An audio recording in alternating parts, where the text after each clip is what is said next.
Halo semuanya, rekan-rekan Ranah Suci Abadi, kita berjumpa kembali di channel My Novel. Sebelum alur ceritanya dimulai, jangan lupa subscribe dan nyalakan lonceng notifikasinya, agar tidak ketinggalan dengan update episode terbarunya. Jika suka silahkan like dan share, dan komen. Tanpa lama-lama lagi ayo, kita ke alur cerita. First Immortal of the Sword, Chapter 403. Yang Mulia Suyi, saya telah membawa Raja Air Kingland untuk menemui Anda.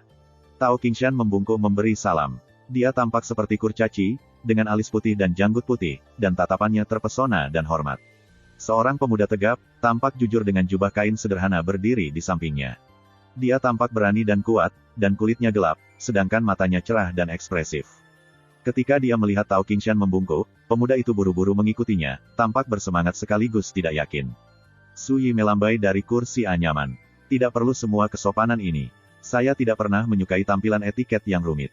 Keduanya buru-buru meluruskan punggung mereka. Namun, ketika mereka menghadapi Suyi, keduanya jelas agak pendiam, dan mereka tidak bisa menyembunyikan rasa hormat dalam ekspresi mereka.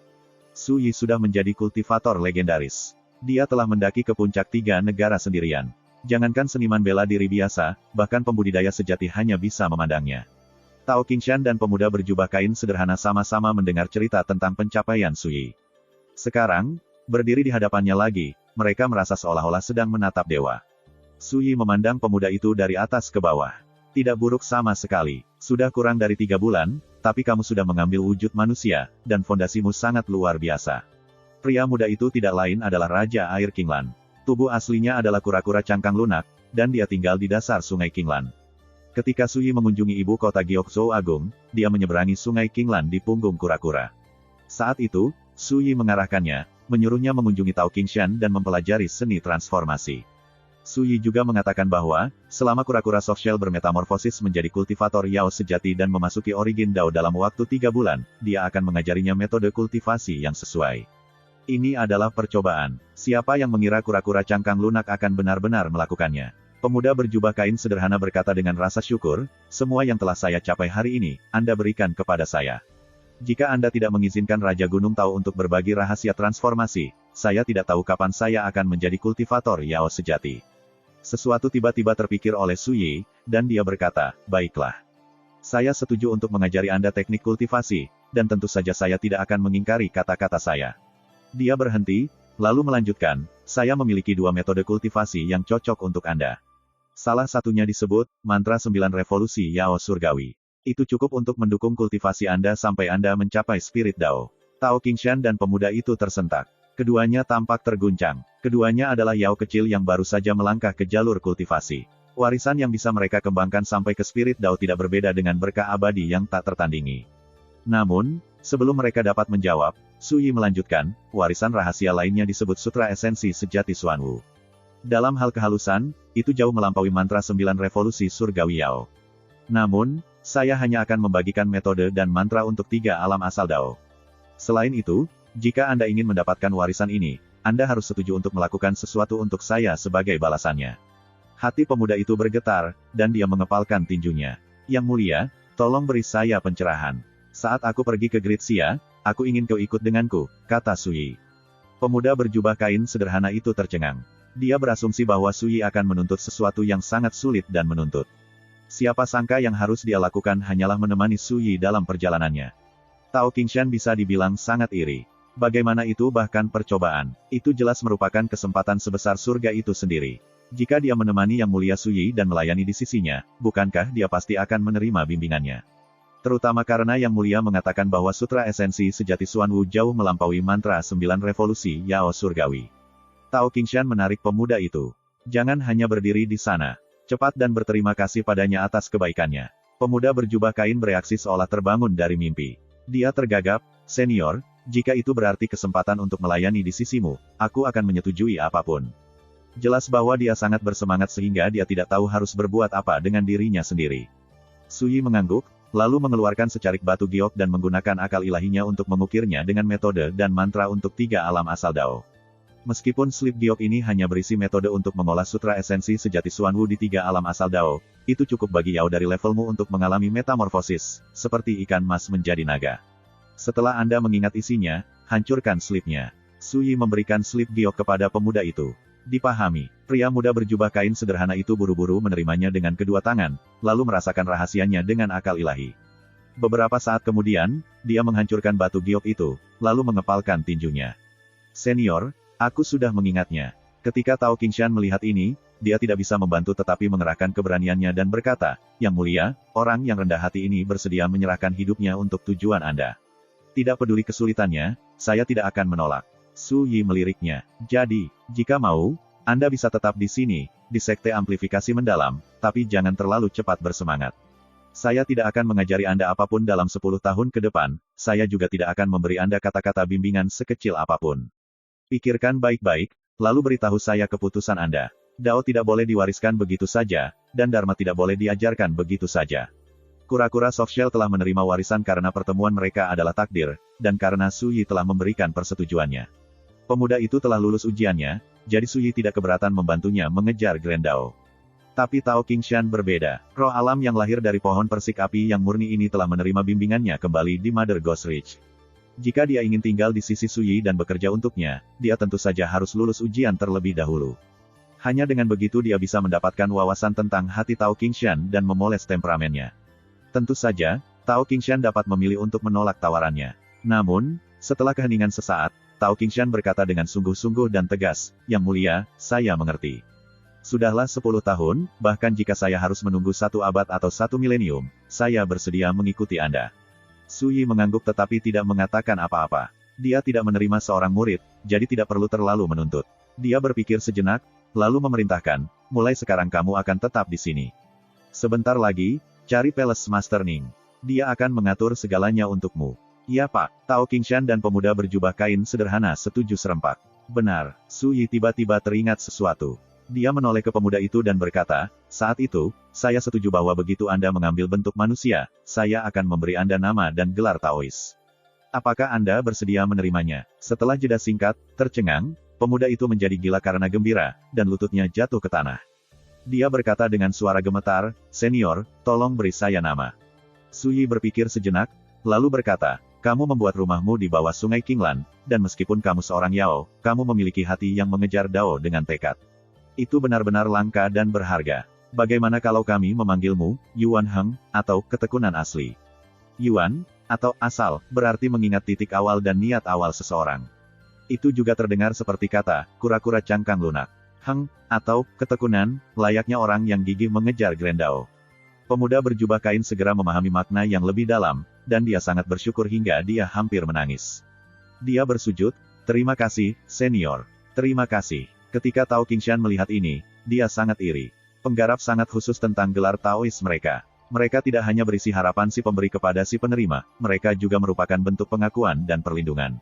Rumor mengatakan bahwa dalam ortodoksi kuno, bahkan ada ritus khusus untuk menerima gelar.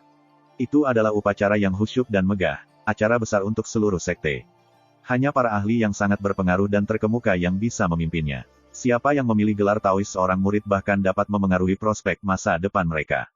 Tentu saja, murid biasa umumnya hanya memilih gelar mereka untuk diri mereka sendiri sebagai cara untuk meningkatkan prestise mereka sendiri, tetapi mereka dapat diabaikan dengan aman. Tao Qingshan secara alami sangat menyadari bahwa bagi kura-kura Softshell, menerima nama dari Su Yi berarti menerima pengakuan dan perlindungannya. Tentu saja Tao Qingshan cemburu. Bagaimana mungkin dia tidak? Selama saya mengejar Dao dengan tekad dan bekerja dengan setia atas nama yang mulia Su Yi, saya pasti bisa mendapatkan pengakuannya juga. Tao Qingshan menarik napas dalam-dalam, menenangkan dirinya. Dia adalah seorang kultivator Yao tanpa akar dan tidak berafiliasi. Dia sangat beruntung bahkan memiliki kesempatan untuk merebut keberuntungan abadi. Tinggal di sini untuk bekerja atas nama Su Yi sudah cukup bagi Tao Qingshan. Setelah membuat pengaturan untuk Tao Qingshan dan pemuda dengan pakaian sederhana, Yuan Heng, Su Yi tenggelam kembali ke dalam kontemplasi. Dia tidak mengajari Yuan Heng sutra inti sejati Xuanwu semata-mata karena menurutnya itu cocok untuknya. Ketika dia mengunjungi Xia besar, dia berencana untuk menggunakan aura teknik kultivasi Yuan Heng untuk memancing Geqian yang sangat pengecut dan berhati-hati. Dengan cara ini, dia dapat menentukan apakah Geqian benar-benar mempraktikkan sutra inti sejati Xuanwu atau tidak. Sebagai pencipta teknik, Su Yi secara alami sangat menyadari bahwa orang-orang yang mengolah sutra esensi sejati Xuanwu dapat merasakan satu sama lain dari jarak 100.000 kaki. Aura mereka akan menghasilkan resonansi ajaib yang halus di antara mereka. Jadi, bahkan jika Geqian yang pengecut memilih untuk tetap bersembunyi, selama dia muncul dalam jarak 100.000 kaki dari Yuan Heng akan segera merasakannya. Saya harap Gekian benar-benar pergi ke Gritsia. Jika tidak, saya khawatir saya akan melakukan semua pekerjaan ini dengan sia-sia, pikir Sui. Tak lama kemudian, Ning Xihua kembali. Teman-teman Taois, aku sudah mendapatkan Tao Qingshan dan Yuan Heng. Sui mengangguk, lalu mengumumkan keputusannya. Aku berencana berangkat ke Gritsia besok pagi. Sebelum saya pergi, ada beberapa hal yang ingin saya tanyakan kepada Anda. Mata Ning Xihua berbinar, lalu langsung meredup lagi. Dia menghela nafas tak berdaya, sepertinya aku tidak punya pilihan selain tetap tinggal dan duduk di rumah lagi. Dia, juga, telah mendengar bahwa tirai akan segera dibuka pada acara yang disaksikan oleh semua pembudidaya dunia, pertemuan Dharma Teras Anggreksia Agung. Tentu saja dia ingin berpartisipasi. Sui berkata, jika kamu tidak mau, aku tidak akan memaksa. Ning Xihua menggelengkan kepalanya, dan emosi yang dalam muncul di wajahnya yang belum dewasa. Posisi saya sebagai penguasa Istana Akademi Asal Surga mungkin tampak mulia, tetapi sebenarnya, kultivasi saya sulit dan pahit, dan saya menghadapi segala macam bahaya dan kesulitan di sepanjang jalan. Namun, sejak aku bertemu denganmu, semuanya telah berubah total. Saya sekarang tidak kekurangan metode kultivasi atau sumber daya, dan saat saya mengejar Grand Dao, saya telah menerima bimbingan Anda beberapa kali. Ning Xihua tertawa. Mereka mengatakan bahwa ketika seseorang mencapai Dao, bahkan anjing dan ayam mereka akan naik. Mungkin ini yang mereka maksud. Setelah semua yang kau berikan padaku, pergi ke Gritsia sama sekali tidak penting. Jangankan tinggal di rumah untuk duduk di rumah, bahkan jika Anda menuntut saya melakukan kekejaman terhadap surga dan alasan, saya khawatir saya tidak akan menolak. Sui menatap kecantikan muda yang tampaknya belum dewasa dengan kekaguman. Jangan katakan lagi, rekan Taois, saya pasti akan kembali dengan tanda terima kasih saya. Hati Ning Xihua bergetar. Dia secara alami sangat menyadari bahwa, tanda terima kasih Sui, bukanlah masalah kecil. Matanya bersinar dengan antisipasi, dan senyum menawan tersungging di bibirnya saat dia tertawa. Hadiah tidak penting. Kekhawatiran Anda sudah cukup, terima kasih. First Immortal of the Sword, Chapter 404. Hari kedua bulan lunar ke-7. Pagi-pagi sekali, Sui dan Yuan Heng, bentuk manusia dari kura-kura cangkang lunak raksasa, meninggalkan Akademi Asal Surga bersama. Tadi malam, Sui memberikan segel tulang putih Kaisar Heavenspire Yao kepada Ning Xihua. Dia mengatakan kepadanya bahwa, jika mereka menghadapi bahaya yang tidak dapat diatasi, dia bisa membawa semua orang di Sekte Amplifikasi mendalam jauh ke dalam lautan roh caotik. Dengan kekuatan segel tulang, mereka bisa mencari perlindungan di dalam reruntuhan rumah pedang dewa. Sebenarnya, ini bukan satu-satunya yang tertinggal dari Sui. 100 mil dari Heaven's Origin Academy, di Jade Barrier Mountain, dia menempatkan formasi amplifikasi mendalam 5 elemen dan formasi pengumpulan roh biduk. Jika mereka berlindung di sana, sekte itu akan aman bahkan dari kultivator spirit Dao yang menyerang. Inilah yang mereka maksud ketika mereka mengatakan, kelinci yang licik memiliki 3 liang. Selain itu, segel tulang putih berisi kanon Taois pamungkas rumah pedang dewa, Sutra Pedang Roh Kudus. Sui telah menginstruksikan Ning Xihua untuk melihatnya sebagai warisan sekte amplifikasi mendalam. Dia bisa menyebarkannya ke anggota sekte. Tentu saja, meskipun mereka menyebut sekte amplifikasi mendalam sebagai sekte, itu sebenarnya hanya tempat berkumpulnya teman dan orang yang dicintai Sui. Wen Lingsui, Cha Jin, Ning Xihua, Huang Qianjun, dan Feng bersaudara sudah lama menerima teknik kultivasi dari Sui. Mereka secara alami tidak membutuhkan Sutra Pedang Al Spirit. Sui meninggalkan Sutra Pedang Al Spirit sebagai sarana untuk melanjutkan warisan rumah pedang dewa. Ini adalah cara memenuhi harapan Kaisar Heavenspire Yao. Sui pergi ke Xia Besar, sebenarnya, untuk memenuhi kebutuhan kultivasinya. Tidak ada apa-apa untuk itu. Zhou Agung, Wei Agung, dan Qin Agung adalah negara-negara duniawi. Sumber daya kultivasi mereka mungkin mempertahankan kultivasinya saat ini untuk sementara waktu, meskipun hanya sedikit. Tapi mereka tidak bisa melakukannya selamanya. The Grain Avoidance Realm hanyalah permulaan. Sui memperkirakan bahwa dengan fondasinya yang sangat kokoh, tanpa sumber daya yang cukup, kultivasinya akan mandek di sini untuk waktu yang lama. Dia secara alami tidak bisa mentolerir itu. The Gritsia adalah hegemon dari benua Azure, dan faksi kultivasinya berkembang pesat. Itu bahkan rumah bagi pembudidaya spirit Dao. Ini berarti bahwa sumber daya kultivasi Gritsia pasti sangat melimpah. Mereka secara alami cukup untuk memenuhi kebutuhannya. Ketika dia memikirkan tentang Gritsia, banyak hal muncul di benaknya. Ini termasuk Majelis Dharma Teras Anggrek, yang akan dimulai hanya dalam beberapa bulan, serta Pulau Abadi Sumeru, yang menurut Hua Xinfeng menyimpan rahasia yang berkaitan dengan asal-usul larangan kegelapan kuno. Bahkan ada klan Hua Xinfeng, yang membuat Sui penasaran. Lagi pula, token keluarga mereka diukir dengan totem burung dewa roh sejati, burung pipit naga. Tentu saja, Su Yi tidak akan melupakan Gekian. Adapun Zhou Ziqian, pangeran yang bergabung dengan Fulcrum of Heaven Sword Sect.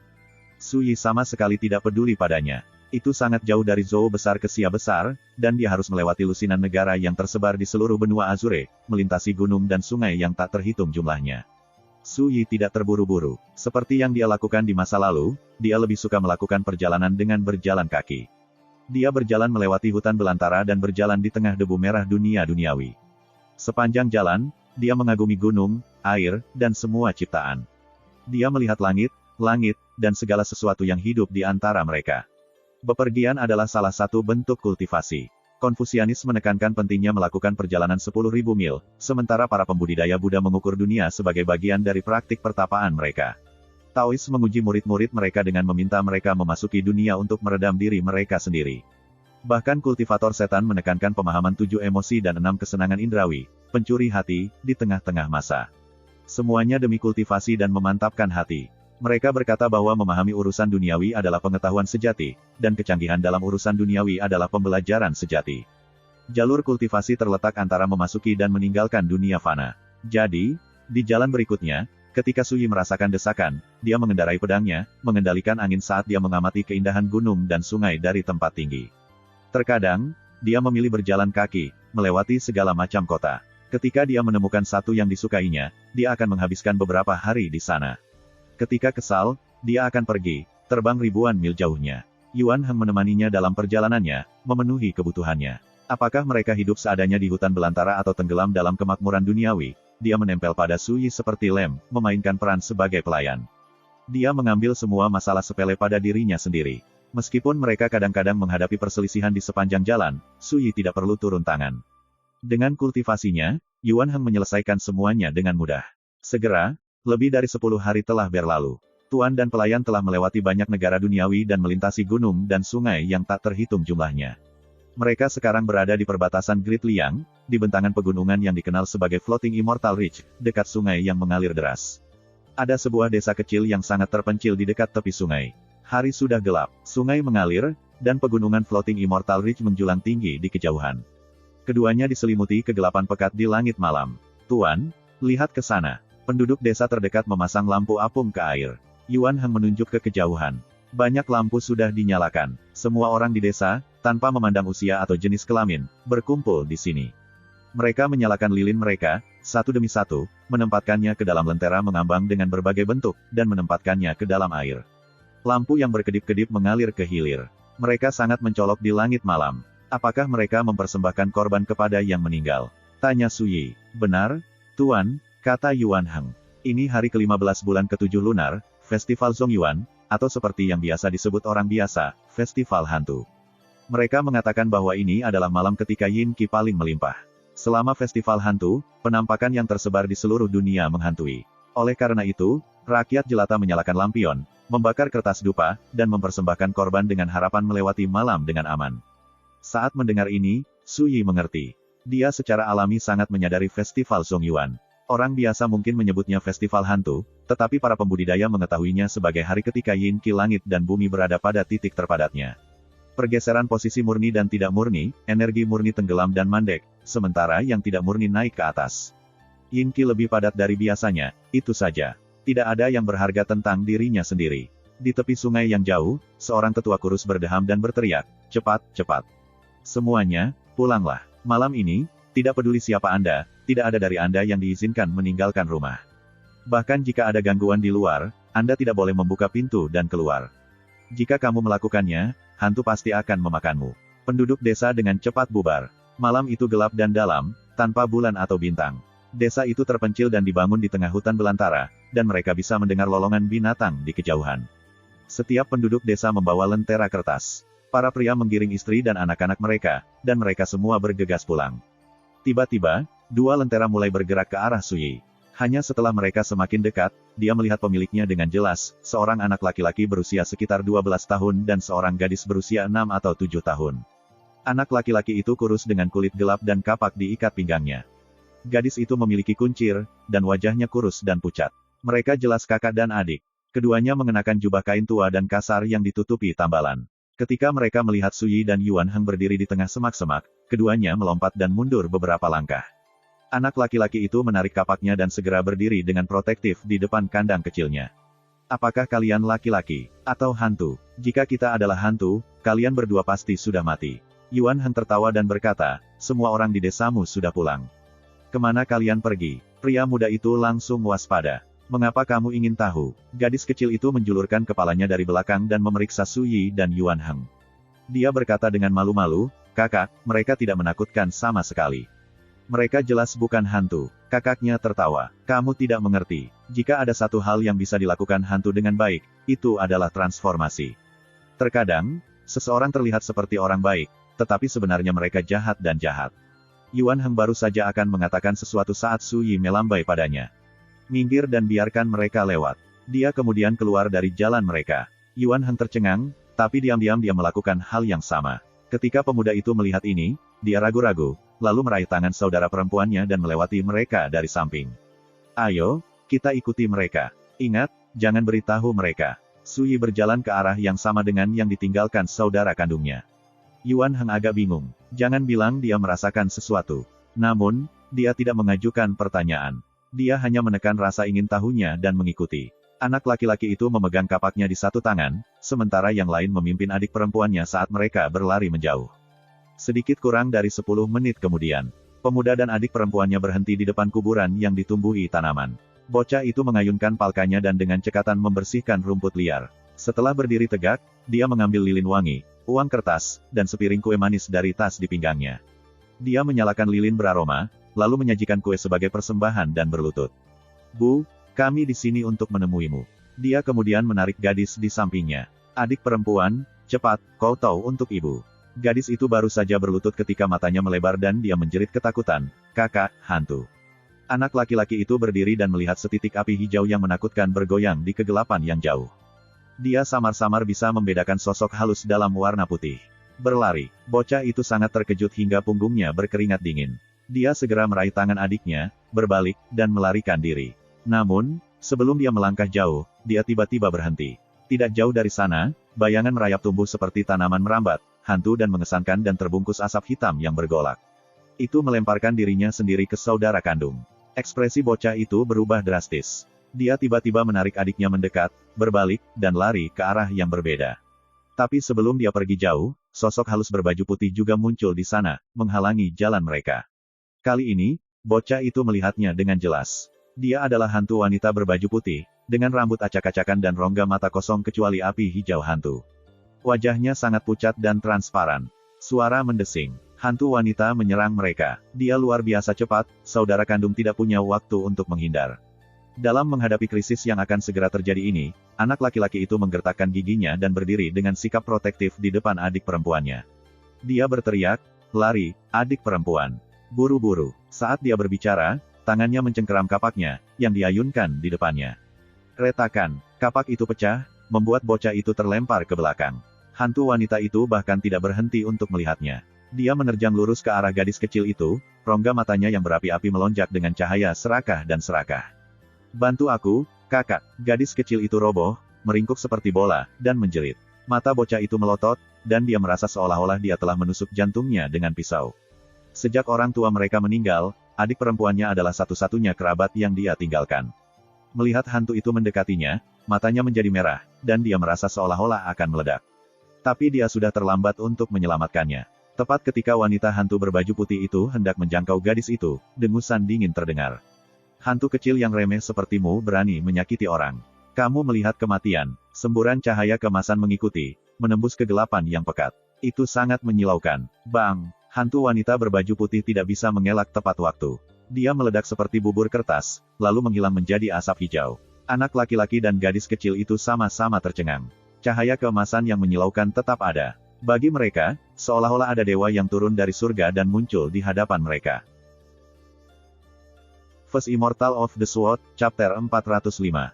Di bawah cahaya keemasan, sosok besar berkulit tembaga dalam kain kasar itu tampak seolah-olah terbungkus dalam pancaran cahaya suci. Ini tidak lain adalah Yuan Heng. Bagi anak-anak yang baru saja melarikan diri untuk hidup mereka, dia tidak terlihat berbeda dari dewa. Dentang, Yuan Heng mengulurkan tangan, dan seberkas emas itu mendarat di telapak tangannya. Setelah diperiksa lebih dekat, itu adalah belati emas yang berkilauan. Dia membuka mulutnya dan menelan ludah, dan belati itu mengabur menjadi seberkas cahaya berkabut dan memasuki tubuhnya. Suyi kemudian muncul dari kegelapan yang jauh, bermain dengan mutiara abu-abu pucat yang rusak. Itu adalah mutiara roh yin tingkat terendah. Baru saja, Suyi membunuh hantu garis merambat yang merayap begitu dia melihatnya, dan mutiara roh yin jatuh dari tubuhnya. Itu tidak terlalu langka, tapi juga tidak umum.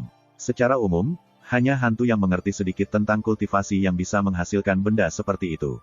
Sangat tidak biasa bertemu hantu yang mampu berkultivasi menghantui tempat terpencil seperti ini. Menguasai. Yuan Heng mendekat dan membungkuk. Apakah dia baru saja mengatakan, Tuan? Kedua saudara itu tertegun. Pria muda dengan belati itu tampak seperti dewa dari surga, tetapi sebenarnya dia hanyalah seorang pelayan. Suyi mengangguk pada Yuan Heng, lalu menatap anak-anak itu. Semuanya baik-baik saja, kamu tidak perlu gugup. Gadis itu berdiri dan berkicau, terima kasih telah menyelamatkan kami, kakak abadi. Wajahnya tertutup kotoran, tapi itu bersinar dengan rasa terima kasih. Abadi, Yuan Heng tertawa, guru dan aku bukanlah makhluk abadi. Kami adalah kultivator, dan kebetulan kami sedang lewat. Penggarap, gadis kecil itu tampak bingung. Kakak laki-lakinya, bagaimanapun, bergegas dan membungkuk. Yang mulia, terima kasih telah menyelamatkan hidup kami. Tidak perlu kesopanan seperti itu, kata Suyi. Dia berjalan ke arah gadis itu dan menunjuk ke giok hitam, liontin tali merah yang tergantung di lehernya. Gadis kecil, siapa yang memberimu itu? Gadis itu berkata dengan malu-malu, kakakku. Suyi tertegun. Dia memandang bocah itu dan bertanya, di mana Anda menemukan perhiasan itu? Bocah itu berkata dengan tergesa-gesa, Yang mulia, beberapa saat yang lalu, saya mengunjungi kuil Dewa Gunung di Floating Immortal Ridge. Saya menerima jimat pelindung dari lelaki tua yang tinggal di sana, pendeta yang bertanggung jawab atas dupa. Dia berkata bahwa jika seorang anak kecil memakainya, itu akan menakuti roh jahat dan melindungi keselamatan mereka. Dia mengatakan kepada saya untuk membawanya pulang dan memberikannya kepada adik perempuan saya. Akolit yang bertanggung jawab atas dupa kuil. Suyi berhenti, tampak berpikir. Yuan Heng tahu ada sesuatu yang mencurigakan di sini juga, dan alisnya berkerut. Bocah itu bertanya, Yang mulia, apakah ada yang salah dengan jimat pelindung itu? Itu bukan masalah besar, kata Suyi dengan santai. Ini sudah larut. Keberatan jika kami mengistirahatkan kaki kami di tempatmu malam ini. Bocah itu buru-buru setuju. Tentu saja tidak apa-apa. Silakan ikuti saya. Saat dia berbicara, dia mengambil tangan gadis itu dan memimpin jalan. Desa tempat saudara kandung tinggal dibangun di dekat tepi sungai, di kaki Floating Immortal Ridge. Itu disebut Desa Grassy Creek. Dalam perjalanan, Suyi mengetahui bahwa anak laki-laki itu bernama Cao Ping, sedangkan adik perempuannya bernama Cao An. Bersama-sama, nama mereka membentuk kata, damai. Orang tua saudara kandung meninggal ketika mereka masih muda, dan penduduk desa Grassy Creek telah mendukung mereka secara materi dan menjaga mereka sejak saat itu. Mereka tumbuh dengan mengandalkan amal orang lain. Hanya beberapa tahun yang lalu Cao Ping tumbuh cukup dewasa untuk mengurus dirinya sendiri, dan sejak saat itu dia merawat adik perempuannya Cao An sendirian. Desa Grassy Creek sama sekali tidak besar, dan saudara kandungnya masih tinggal di rumah yang ditinggalkan orang tua mereka, sebuah halaman bobrok di tepi barat desa. Ada 3 gubuk jerami di dalamnya, serta kandang sapi dan kebun sayur. Meskipun rusak, semuanya rapi dan teratur. Hari sudah larut, dan karena ini adalah malam festival hantu, penduduk desa kembali setelah melepaskan lentera mereka ke sungai. Desa itu tenang dan sunyi, bahkan anjing dan ayam pun diam. Saat mereka memasuki gubuk jerami, Cao Ping menyalakan lampu minyak dan merebus air untuk teh. Cao An kecil duduk dengan malu-malu di bangku, berkedip saat dia menilai Suyi dan Yuan Heng dengan rasa ingin tahu. Bagian dalam gubuk itu sederhana dan kasar, dengan suasana kemiskinan, tetapi jelas bahwa kehidupan saudara kandung juga tidak buruk. Suyi dengan santai duduk di satu-satunya kursi dengan punggung, lalu berkata kepada Yuan Heng, pergilah keluar dan berjaga-jaga. Jika saya tidak salah, kita tidak berada dalam malam yang damai.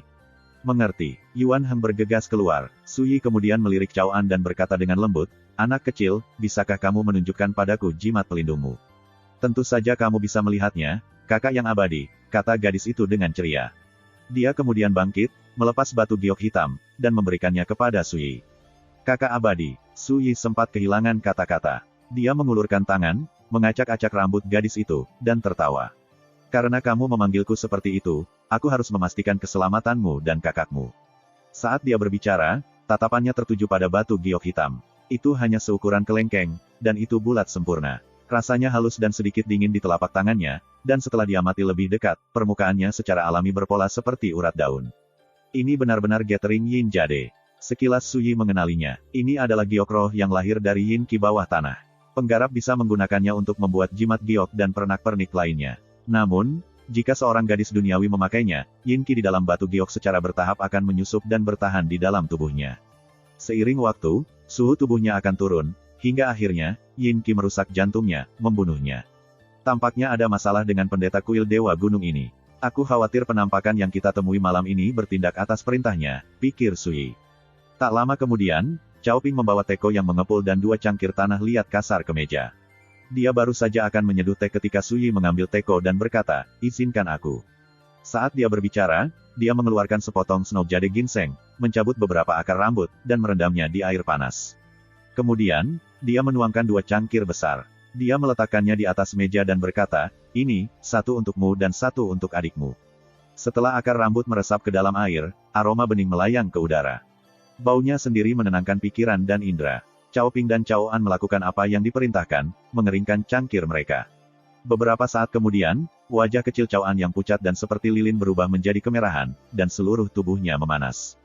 Cao Ping merasa diremajakan, seolah semua kelelahannya telah hilang. Setiap inci kulit dan ototnya terasa hangat dan nyaman. Kakak abadi, teh macam apa ini?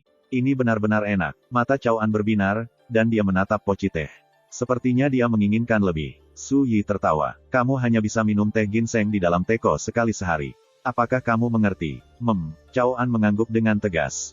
Tak lama kemudian, dia mulai mengantuk.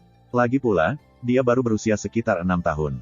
Segera, dia merangkak ke tempat tidur dan tertidur lelap. Tubuh adik perempuanmu sangat terkontaminasi dengan yin qi, kata Su Yi, menatap langsung ke arah Cao Ping.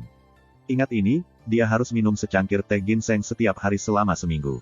Itu seharusnya cukup untuk menetralkan energi yin yang terakumulasi. Hati Cao Ping bergetar, dan dia membungkuk dengan rasa terima kasih. Terima kasih banyak, Yang Mulia. Aku, Cao Ping, tidak akan pernah melupakan kebaikanmu. Haruskah saya suatu hari membuat sesuatu dari diri saya sendiri? Saya pasti akan membalas Anda. Su Yi tertawa. Jangan khawatir tentang membayar saya. Jaga adikmu baik-baik. Saat dia pertama kali melihat mereka, Su Yi tidak bisa tidak mengingat Feng bersaudara. Mereka tidak memiliki orang tua dan mengandalkan satu sama lain untuk bertahan hidup juga. Cinta saudara kandung ini satu sama lain menggerakkan dia. Tiba-tiba, dia mendengar gemuruh keras bercampur dengan dengungan belati yang jelas dan berapi-api di luar. Keributan hanya berlangsung sesaat sebelum semuanya kembali ke ketenangan semula. Setiap pintu di Grassy Creek Village tertutup rapat. Tidak ada yang keluar untuk menyelidiki. Ini adalah festival hantu, malam ketika penampakan muncul menghantui dunia. Semua penduduk desa mengingat instruksi wali kota, tidak ada dari mereka yang berani keluar. Yang Mulia, di luar. Cao Ping juga terkejut, tapi saat dia hendak mengatakan sesuatu, Yuan Heng masuk ke dalam gubuk. Dia membawa kepala manusia yang membusuk di satu tangan. Saat dia melihat ini, Cao Ping sangat terkejut hingga kulit kepalanya mati rasa. Tuan, roh jahat ini bersembunyi di luar tadi.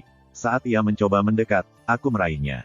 Anehnya, itu memiliki sedikit kultivasi. Meskipun lebih rendah dari pembudidaya hantu penghindaran butir, itu jauh lebih kuat daripada leluhur bela diri Xiantian dari dunia duniawi, lapor Yuan Heng.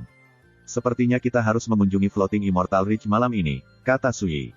Saat dia berbicara, dia melirik Cao Ping yang tegang dan tidak pasti dan Cao An yang sedang tidur. Dia berpikir sejenak, lalu berkata, Yuan Heng, siapkan beberapa alat tulis. Yuan Heng penasaran dengan rencana Su Yi, tapi dia tidak berhenti untuk bertanya. Dia dengan cekatan mengeluarkan dan mengatur kuas, kertas, tinta, dan wadah tinta. Apakah kamu punya kertas merah? Tanya Su Yi. Saya bersedia. Yuan Heng mengeluarkan selembar kertas besar dan meletakkannya di atas meja, di samping kuas dan tinta. Su Yi berjalan dan, saat Yuan Heng dan Cao Ping memperhatikan dengan rasa ingin tahu, dia mengambil kuas, mencelupkannya ke dalam tinta, dan melambaikannya di atas kertas. Dia menulis 4 karakter. Damai adalah berkah. Setiap karakter kuat, dengan pesona kuno, dan mengandung kekuatan edik. Saat Cao Ping melihat mereka, hatinya terasa tenang dan tenteram. Semakin lama dia melihat, semakin baik perasaannya. Namun, di mata Yuan Heng, keempat karakter tersebut memiliki momentum yang luas dan tak terbatas. Mereka dipenuhi dengan pesona yang luas dan menguntungkan. Hati dan jiwanya bergetar entah kenapa, seolah-olah dia sama sekali tidak melihat sebaris teks, melainkan dunia lain. Namun, ketika dia melihat lebih dekat, dia menyadari bahwa sensasi awalnya telah hilang. Dia tidak bisa lagi merasakan kekuatan besar atau pesona ilahi itu. Dia tidak bisa membantu tetapi merasa bingung. Misteri apa yang tersembunyi di dalam keempat karakter itu? Su Yi meletakkan kuasnya dan menghirup udara keruh.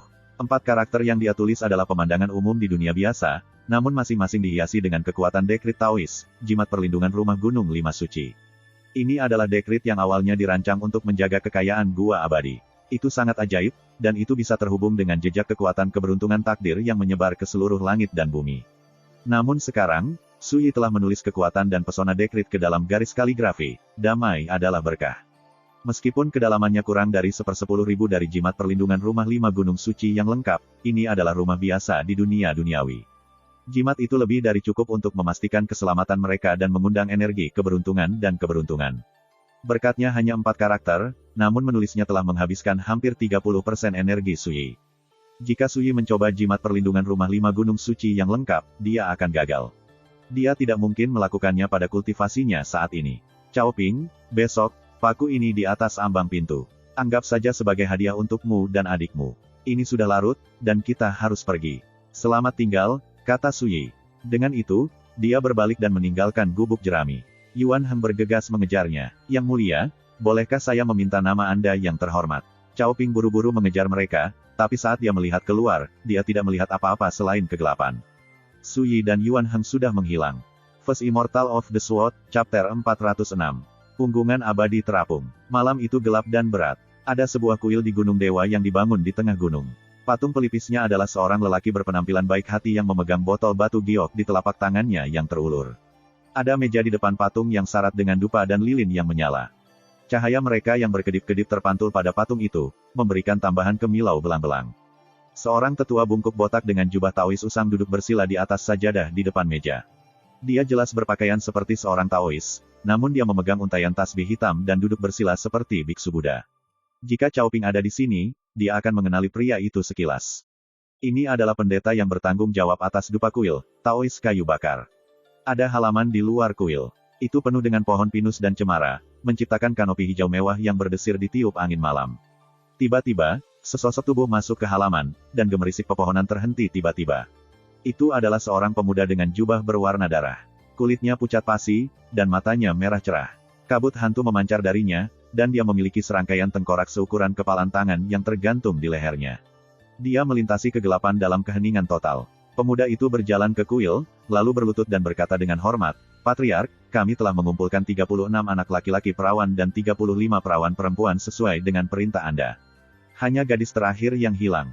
Kemudian, kita dapat mengaktifkan Blood Transformation Netherworld Soul Formation, dan menawarkannya kepada Raja Ilahi.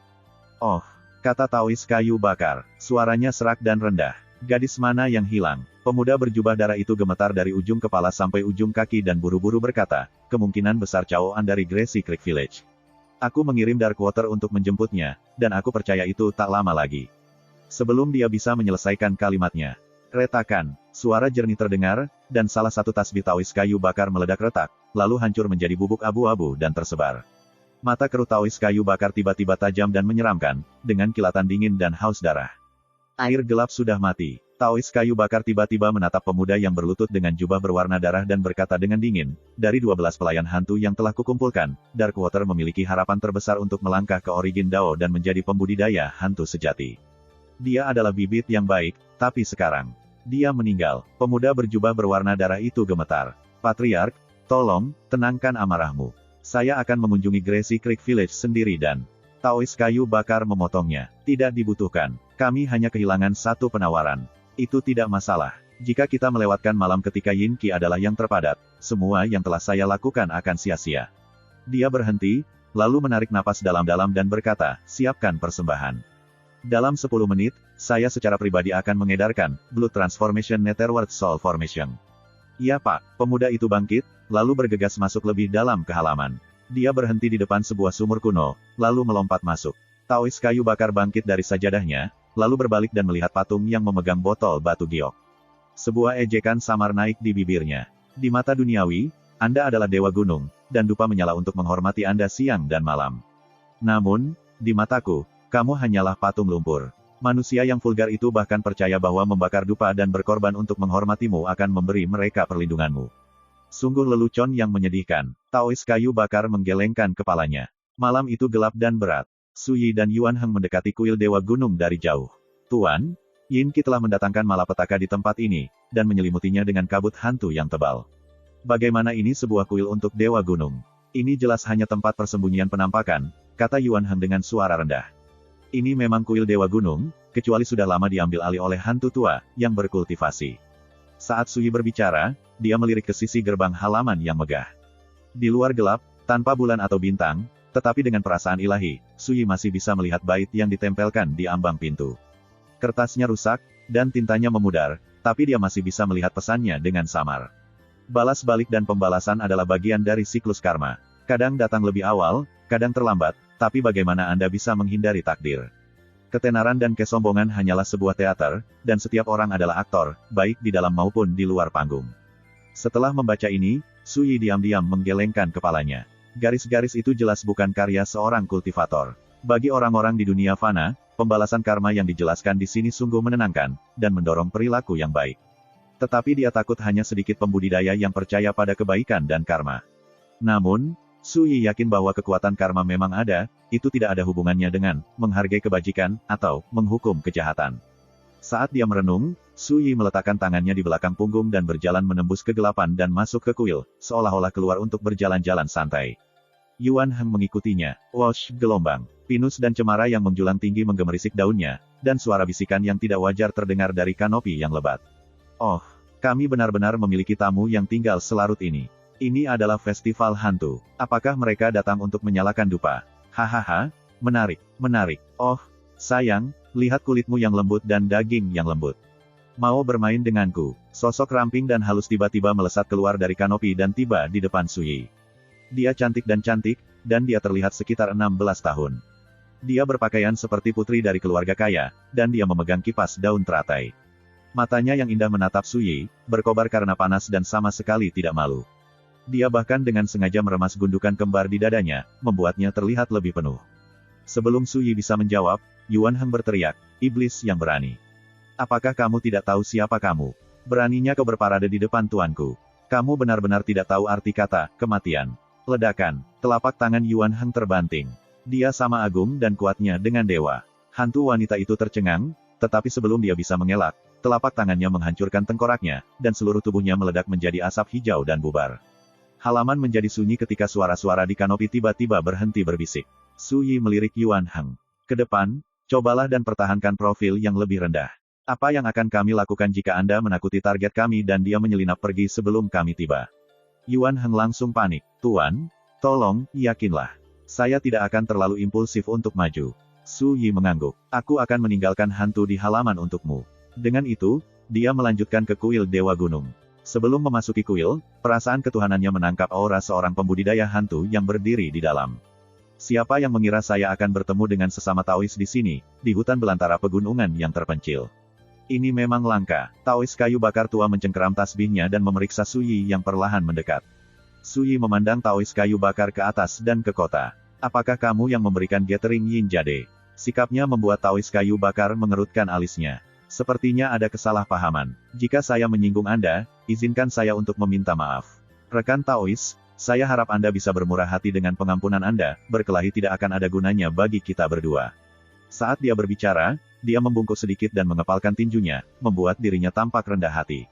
Sui tidak bisa menahan tawa datar. Anda pikir Anda siapa? Apakah Anda layak memanggil saya, rekan Taois Anda? Mata Taois kayu bakar berkilat, dan dia perlahan bangkit. Aura dingin dan mengintimidasi secara bertahap menyebar di sekelilingnya. Matanya yang keruh bersinar dengan cahaya haus darah saat dia menatap gerbang tempat Sui berdiri. Dia berkata dengan dingin, saya membalas semua kebaikan 10 kali lipat. Sobat, apakah Anda yakin tidak bisa memberikan wajah orang tua ini? Ini semua hanya kesalahpahaman, jadi mari kita kubur, oke? Sui tertawa. Berapa harga wajahmu? Bagaimana kalau saya membakar jumlah yang setara dengan uang kertas setelah Anda mati? Hah? Taois kayu bakar tertawa, lalu melambaikan lengan bajunya. Seberkas cahaya berwarna darah melesat maju. Ledakan, patung di belakangnya runtuh. Hampir bersamaan, pedang tulang yang terbungkus kabut abu-abu ditembakkan darinya. Dentang, Taois kayu bakar mencapai, dan pedang tulang jatuh ke tangannya. Pisau tulang itu panjangnya hanya sekitar 2 kaki. Itu murni, seputih salju, dan bilahnya setipis sayap jangkrik.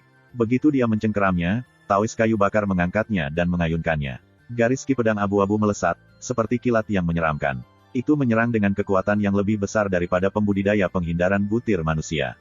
Namun, di mata Sui, Keterampilan kecil seperti itu tidak layak untuk diperhatikan. Bang! Suyi meregangkan dan menjentikkan jarinya, dan saber ki patah dan patah, 1 inci setiap kali. Di dalam kuil, murid Taois kayu bakar mengerut. Katakan padaku, mengapa kamu menggunakan gathering Yin Jade untuk menyakiti orang? Bagi saya, seorang kultivator hantu yang telah melangkah ke Origin Dao tidak perlu terlibat dalam tindakan jahat dan jahat seperti itu. Taois kayu bakar tertawa dingin tetapi tidak menjawab. Dia tiba-tiba bergeser. Gemuruh gelombang. Kabut hantu memenuhi udara, dan tubuhnya mengembang hingga setinggi 30 kaki, menembus langit-langit kuil dan meninggalkan lubang di atap. Ubin dan pecahan batu jatuh seperti hujan. Dalam sekejap mata, kerangka jompo Taois kayu bakar telah meluas sampai dia sebesar dan semegah gunung. Otot-ototnya yang sekeras batu menonjol, dan matanya merah cerah. Energi jahat melonjak ke langit malam. Dentang, saat dia mengerahkan kekuatannya, cahaya pedang abu-abu muncul di depan pedang tulang setinggi 2 kaki, membentuk pedang baru. Taois kayu bakar tiba-tiba maju selangkah dan menebas Suyi. Ledakan, cahaya berdarah melonjak, memenuhi langit. Abu-abu, saber ki berkabut mengalir turun seperti air terjun dan bercampur, membentuk pemandangan menakutkan langsung dari api penyucian.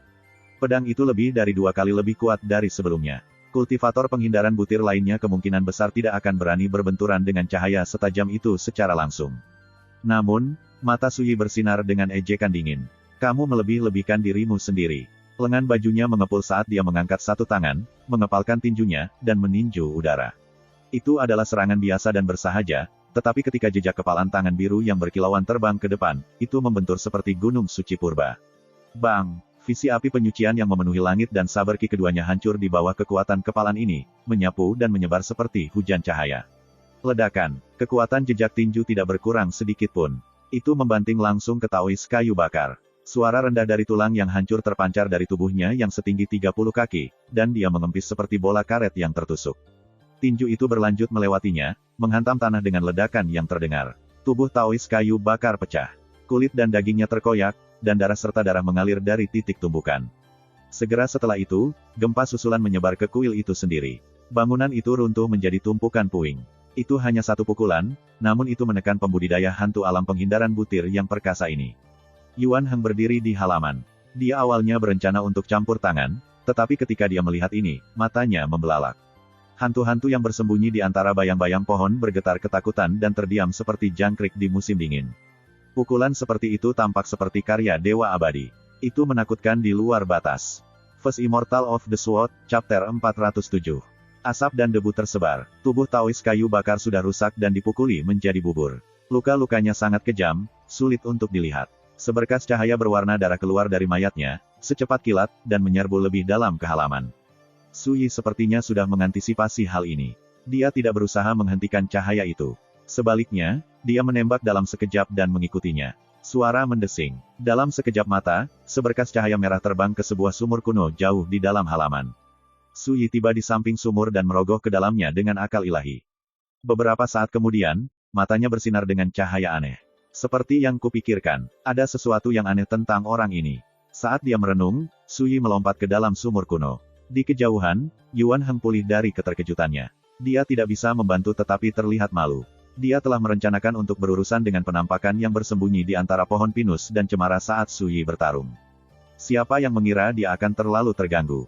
Yuan Heng menggertakkan giginya. Aku tidak bisa melakukan ini lain kali, atau dia akan kecewa padaku. Melarikan diri. Semuanya, cepat dan lari. Dia terlalu menakutkan. Itu jelas seorang kultivator yang sangat kuat, seperti dewa atau makhluk abadi. Pergi, pergi, pergi. Teriakan hantu yang tajam dan panik terdengar. Kabut hantu mengepul dari pepohonan saat banyak sosok bayangan melarikan diri ke kejauhan. Huff. Yuan Heng mendengus dingin, lalu berpindah posisi. Ledakan. Sosok raksasa, seperti gunung besar, tiba-tiba muncul di dalam halaman. Yao Qi mengepul di sekitarnya, melonjak ke udara. Keempat kakinya seperti pilar besi, sedangkan cangkangnya selebar puluhan kaki dan mengalir dengan cahaya keemasan yang menarik perhatian. Ini adalah tubuh asli Yuan Heng, kura-kura softshell emas yang sangat besar. Mengaum gelombang-gelombang, Yuan Heng menerbangkan kepalanya dan meraung. Sinar keemasan menjulang ke langit, lalu menyebar seperti gelombang dewa, menerangi seluruh bentangan langit dan bumi ini. Sial, sial, orang itu sebenarnya adalah kura-kura yang mencapai Dao. Tidak, saat cahaya keemasan menyilaukan menyapu hantu yang melarikan diri ke segala arah, itu membakar mereka.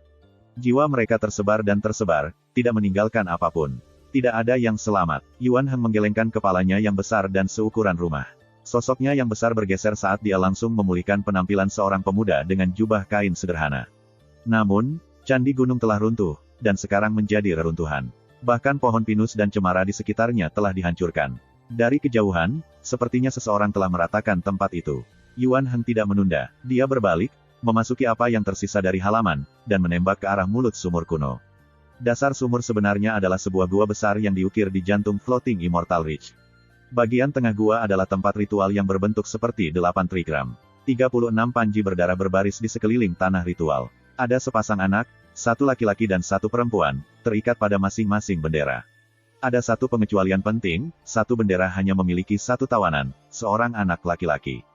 Terlepas dari jenis kelamin, semua anak masih kecil, paling banyak 6 atau 7 tahun. Yang termuda hanya 3 atau 4. Beberapa sudah lama kehilangan kesadaran, sementara yang lain menjerit dan menangis. Teror dan ketidakpastian tertulis di seluruh fitur mereka yang belum dewasa. Seorang pria muda berjubah berwarna darah berdiri di sana, sama sekali mengabaikan teriakan dan ratapan. Seolah-olah dia bahkan tidak melihatnya. Ada altar yang dibangun dari tumpukan tulang di depannya, dengan patung berhala hitam di atasnya. Patung itu adalah burung berkepala 9. Sayapnya terlipat, dan berdiri dengan bangga di tanah. Semua kepalanya melihat ke arah yang berbeda, seolah-olah mengamati semua ciptaan sekaligus. Pria muda itu memegang cakram formasi di tangannya, dan dia menatap patung burung berkepala 9 dengan saleh. Dia tampak hormat dan bersemangat. Tiba-tiba, seberkas cahaya berdarah melesat dan tiba di tempat ritual sebelum tiba-tiba kembali ke penampilan Taois kayu bakar. Patriark, apa yang terjadi padamu? Pria muda berjubah berwarna darah itu berseru. Sekilas dia tahu bahwa tubuh Taois kayu bakar telah dihancurkan, dan yang tersisa dari dirinya hanyalah jiwanya. Luka-lukanya sangat parah. Jangan buang waktu berbicara. Berdirilah di samping dan awasi. Taois kayu bakar mengambil cakram formasi pemuda itu lalu melangkah ke altar dan melantunkan serangkaian suku kata yang aneh dan sulit dipahami. Bas gelombang. Patung burung berkepala 9 tiba-tiba bergetar, lalu pecah. Udara di sekitarnya runtuh, dan cahaya berwarna darah berputar, membentuk pusaran merah tua yang aneh dan meresahkan. Suara yang bermartabat dan halus terpancar dari dalam pusaran. Mengapa kamu mengganggu ketenangan yang agung ini? Suara itu sedingin es dan acuh tak acuh, dengan kekuatan yang tidak wajar dan mengesankan. Taois kayu bakar berlutut dan membungkuk rendah ke tanah. Dia berkata dengan suara gemetar, melaporkan kepada Raja Ilahi, kami telah mengatur persembahan korban. Hanya saja saat aku sedang mengumpulkan mereka, aku diserang oleh lawan yang sangat kuat, dan sekarang aku menghadapi malapetaka yang akan datang.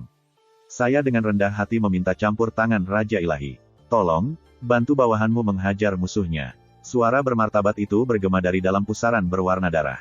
Ah, aku benar-benar ingin melihat semut buta dan bodoh mana yang berani menyakiti utusan dewa yang agung ini. Tawarkan pengorbanan, dan saya secara alami akan muncul dan menyelesaikan malapetaka ini untuk Anda. Dipahami, Taois kayu bakar itu praktis gila karena senang. Dia kemudian merangkak berdiri, mencengkeram cakram formasi, dan memerintahkan, hamba darah, cepat, bunuh anak-anak dan kumpulkan darah jantung mereka sebagai persembahan untuk Raja Dewa. Namun, dia tidak mendapat tanggapan. Taois kayu bakar menoleh untuk melihat, dan yang membuatnya terkejut dan ngeri, dia melihat seorang pemuda berbaju biru sudah berdiri tidak jauh dari sana. Mayat pelayan darah tergeletak di lantai. Penyusup itu sudah lama diam-diam menghabisinya. Anda, Taois kayu bakar terkejut dan marah. Dia secara naluriah mengaktifkan cakram formasi di tangannya. Ledakan, 36 panji-panji merah tua yang tersebar di seluruh tempat ritual tiba-tiba menyala dan melonjak dengan kabut mengerikan berwarna darah. Lolongan dan ratapan hantu terpancar dari dalam, dan kabut menyapu dengan momentum yang mencengangkan. Formasi jiwa Netherworld transformasi darah. Ini adalah formasi pengorbanan darah yang perkasa. Taois kayu bakar telah menuangkan darah, keringat, dan air mata selama 3 tahun untuk menempatkannya sebelum akhirnya berhasil. Dia awalnya berencana untuk menggunakan kekuatan formasi untuk memurnikan darah segar perawan muda dan memadatkan pil hati roh darah Natal. Tapi sekarang, dia tidak bisa menyibukkan diri dengan itu. Dia menggertakkan giginya dan berteriak, teman, surga menawarkanmu sebuah jalan, tetapi kamu menolak untuk mengambilnya. Anda membawa malapetaka pada diri Anda sendiri. Mati, ledakan, kabut yang bergolak dan mengerikan melonjak, menyerang Sui seperti naga yang mengamuk. Tidak ada apa-apa selain trik kecil. Bisakah kamu memblokir satu saja dari seranganku? Sui tertawa datar, lalu melambaikan lengan bajunya. Seberkas cahaya berkabut yang jernih melesat dengan ketajaman yang tak tertandingi. Itu berputar di udara, memotong tirai pedang bundar, yang menyebar keluar. Bang bang bang, 36 panji berwarna darah itu masing-masing patah menjadi 2.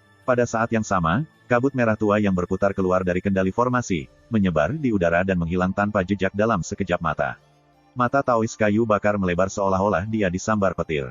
Kekuatan formasi jiwa Netherworld transformasi darah sudah cukup untuk membunuh kultivator manapun dari alam penghindaran butir, dan bahkan kultivator istana asal akan berjuang untuk melawannya. Namun sekarang, Su Yi dengan mudah menghancurkannya. Taois kayu bakar langsung merosot seolah-olah dia kehilangan jiwanya.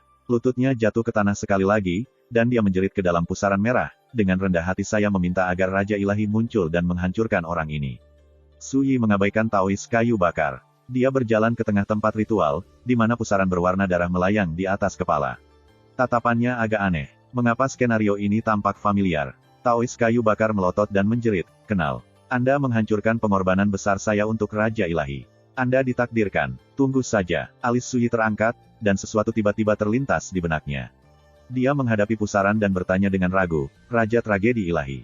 Pusaran tiba-tiba bergejolak. Kemudian, suara halus dan bermartabat terdengar. "Kamu, anak Su itu." Suara dingin dan acuh tak acuh sudah membawa jejak alarm.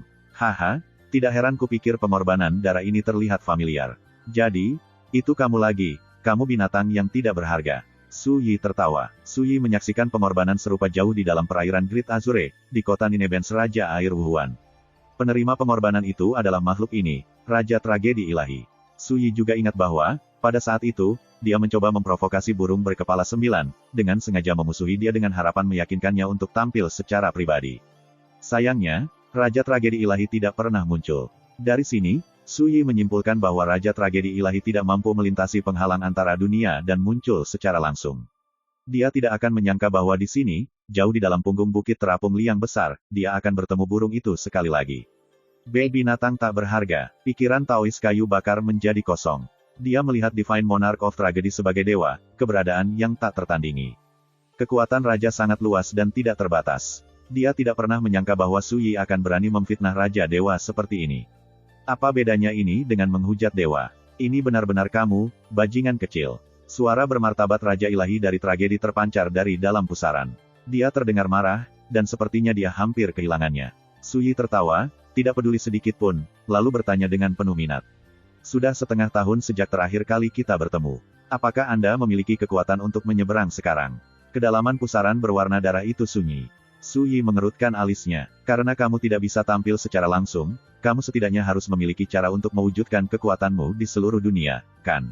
Namun keheningan lain mengikuti. Pertukaran abnormal ini membuat Taois kayu bakar yang berlutut tercengang. Dia benar-benar terperangah. Bagaimana mungkin keberadaan seperti Raja Tragedi Ilahi bisa menanggung provokasi berulang-ulang dari seorang kultivator muda seperti ini? Ini seharusnya tidak terjadi. Yuan Heng sudah bergegas, dan dia juga melihat ini. Gelombang mengalir melalui hatinya juga. Dia sudah tahu bahwa Su Yi telah berselisih dengan Raja Tragedi Ilahi di sisi lain pusaran sebelumnya, dan lebih jauh lagi, bahwa dia keluar sebagai pemenang. "Sudah setengah tahun, tapi kamu masih seperti sampah. Saya mengerti sekarang. Jadi itu sebabnya pembudidaya hantu yang sangat lemah itu berusaha keras untuk mengumpulkan anak laki-laki dan perempuan perawan dengan gathering Yin Jade.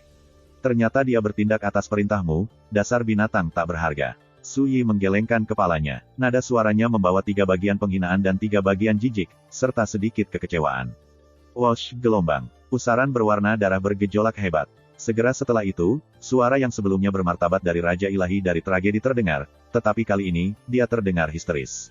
"Su Yi, apa kau sudah selesai?" Sepertinya dia benar-benar kehilangan kesabaran, dan dia sangat marah, seolah-olah itu membakarnya. Dia bahkan mulai menyemburkan kata-kata kotor. "Jika yang tinggi ini tidak terjebak di dalam Den of Caterpillars, aku akan membunuhmu sejak lama, kamu akan mati." Serangkaian kutukan mengikuti, menyembur dari kedalaman pusaran berwarna darah seperti air dari nozzle. First Immortal of the Sword, Chapter 408. Taois kayu bakar tercengang. Bagaimana Raja Tragedi Ilahi yang agung, kehilangan kendali seperti ini? Yuan Heng juga terperangah. Ini adalah Raja Tragedi Ilahi. Mengapa dia mengutuk seperti anak cinta dari bibi yang melengking dan pelaut yang mabuk? Bahkan Su Yi tercengang, tapi kemudian, dia tertawa datar, hanya orang yang tidak kompeten yang kehilangan kesabaran karena ketidakmampuan mereka sendiri seperti ini. "Bagaimana dengan ini? Jika Anda memberitahu saya asal-usul dan kesulitan Anda secara rinci, saya mungkin bisa menyelamatkan Anda dari Den of Caterpillars." Bagaimana? Kutukan yang keluar dari pusaran tiba-tiba berhenti. Setelah beberapa saat, Raja Tragedi Ilahi tertawa dingin. "Su Yi, jangan berpikir aku tidak bisa menebak apa yang kamu rencanakan. Anda hanya ingin memanfaatkan kesempatan ini untuk memahami kemampuan dan latar belakang saya. Saya hanya punya dua kata untuk menanggapi, berhenti bermimpi. Oh, kata Suyi. Lalu apakah kamu bersedia berjuang di ambang kematian, terjebak di Den of Caterpillar selamanya? Sebelum Raja Tragedi Ilahi dapat menanggapi, Suyi berkata dengan tenang, kecuali saya salah menebak, kemungkinan besar Anda terluka parah, dan vitalitas Anda rusak parah, tetapi kekuatan asal Den of Caterpillars tidak cukup untuk mendukung Anda, pemulihan. Dengan kata lain, Den of Caterpillars kemungkinan besar adalah tempat yang tandus, tak bernyawa, dan tidak ramah. Anda, Raja Tragedi Ilahi tampak agak tercengang, tetapi tak lama kemudian, dia berkata dengan dingin, siapapun dengan setengah otak bisa mengetahuinya. Suyi tertawa dan melanjutkan, kamu terjebak di sana, tapi kamu masih bisa membuka simpul spasial dan membiarkan apa yang disebut pemujamu berkorban untukmu. Dari sini, saya dapat menyimpulkan bahwa pada puncak Anda memiliki kultivasi dan penguasaan Imperial Realm atas Grendel of Space, atau Anda dilahirkan dengan bakat luar biasa dan keterampilan ilahi bawaan yang memberi Anda kendali atas Grendel of Space sejak lahir. Apakah saya benar? Suara di dalam pusaran terdiam. Taois kayu bakar bingung dan tidak pasti. Dari saat Suyi dan Divine Monarch of Tragedy memulai percakapan mereka, dia bisa merasakan kecanggungan dan penghinaan Divine Monarch of Tragedy. Ini adalah seseorang yang dia lihat sebagai keberadaan yang agung dan seperti dewa. Suyi, sementara itu, tampak sama sekali tidak takut, tenang dan yakin seperti dewa. Sepertinya dia memiliki kepercayaan penuh. Sekarang, melihat tragedi Raja Ilahi terdiam sekali lagi, hati Taois kayu bakar tenggelam. Dia harus buta untuk melewatkan bahwa prediksi Suyi kemungkinan besar tepat sasaran. Dia hanyalah seorang pemuda di alam penghindaran butir, namun tidak mengandalkan apapun kecuali petunjuk di depannya, dia menyimpulkan begitu banyak kebenaran yang tidak dapat dipercaya. Tentu saja Taois kayu bakar terkejut. Tentu saja dia ketakutan. Bagaimana mungkin dia tidak? Grendel luar angkasa, alam kekaisaran. Apakah dia benar-benar abadi dari surga? Jika tidak, mengapa dia memiliki pemahaman yang luar biasa tentang Grendel? Gelombang mengalir melalui hati Yuan Heng. Dia juga tidak bisa tenang. Semua yang Suyi katakan membuatnya benar-benar bingung. Itu jauh di luar pemahamannya, namun dia tahu dari tanggapan Raja Ilahi tentang tragedi bahwa deduksi Suyi tepat sasaran. Suyi, siapa kamu sebenarnya? Suara Raja Tragedi Ilahi bergema dari dalam pusaran sekali lagi. Namun, kali ini, suaranya mengandung jejak kehikmatan dan kebingungan. Berapa banyak musuh Suyi yang menanyakan pertanyaan yang sama ini? Ini tidak diragukan lagi karena kekuatan dan pengetahuan yang ditunjukkan Suyi jauh melampaui apa yang seharusnya dimiliki oleh salah satu kultivasinya.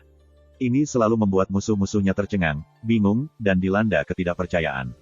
Raja Tragedi Ilahi tidak terkecuali. Namun, Suyi hanya berkata, akulah yang dapat membantumu melarikan diri dari penangkaran. Kali ini, Raja Tragedi Ilahi jelas benar-benar memikirkannya, tetapi pada akhirnya, dia masih tidak bisa mempercayai Suyi. Dia tertawa dingin, yang tinggi ini secara alami memiliki cara untuk melarikan diri sendiri. Saya tidak membutuhkan perhatian Anda. Alis Suyi sedikit melengkung. Binatang kotor ini cukup dijaga. Jangan bilang tempat, Den of Caterpillars menyembunyikan rahasia mengejutkan yang tidak mau dia ungkapkan. Atau apakah ada masalah dengan status binatang itu? Apakah dia khawatir, begitu identitasnya terungkap, itu akan menimbulkan semacam masalah? Jika tidak, bagaimana mungkin seseorang yang telah terjebak entah berapa lama menolak kesempatan untuk melarikan diri? Suyi memikirkannya, lalu memutuskan untuk memberi burung itu kesempatan lagi.